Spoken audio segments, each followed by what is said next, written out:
Meet the man who saved a house. When the owner of this riverfront home west of Montreal found water pouring through doors and walls last week, she called Mark Kelly. A water and sewer contractor, he installed 13 pumps and built sandbag walls against the surge. He and his son worked 72 hours straight.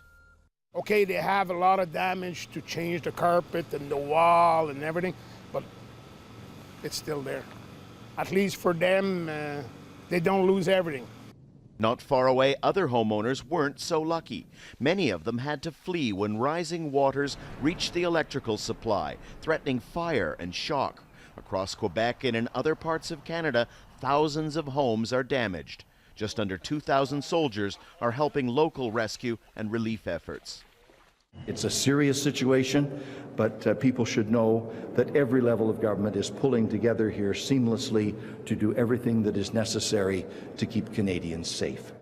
These are the worst spring floods in generations. Last month was one of the wettest Aprils on record, and it rained more in the first week of May than it usually does in the entire month. But climate scientists say Canada should know by now that in future extreme weather linked to climate change will add to the potential for catastrophes.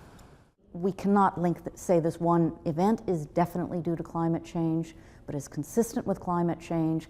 Climate change through global warming is going to continue happening. The likelihood of these odds are just going to be increasing in the future. This really has been the first day that relief workers and residents of worst affected areas could see a glimmer of hope after more than a week of misery and danger. With the heavy rains over, most of the rivers around here have crested or are about to, and that means people who live on the island of Montreal and all the way along the St. Lawrence River in Quebec can finally start to assess the damage and look at what's going to be a long and expensive cleanup. Daniel Lack, Al Jazeera, St. Anne de Bellevue, Quebec.